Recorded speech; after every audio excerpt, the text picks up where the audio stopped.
Hello friends, আপনারা দেখছেন টোটকা নিউজ। আজকের এই ভিডিওর মাধ্যমে আমরা দেখে নেব ৩ নং কোচবিহার উত্তর বিধানসভাতে মোট ভোটার সংখ্যা কতজন আছে, গ্রামে এবং শহরে কতজন ভোটার বাস করে, এই বিধানসভাতে এসসি এসটি ও মুসলিম ভোটার কতজন আছে।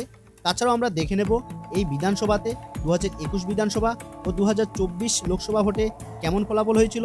তাহলে আসুন এক এক করে সব দেখে নিই।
হ্যালো ফ্রেন্ডস, আপনাদের কাছে একটা ছোট্ট রিকোয়েস্ট, আপনারা প্লিজ আমার এই চ্যানেলটিকে সাবস্ক্রাইব করে রাখুন, যাতে আপনি আমার পরবর্তী ভিডিওটি পেতে কোনো রকম অসুবিধা না হয়।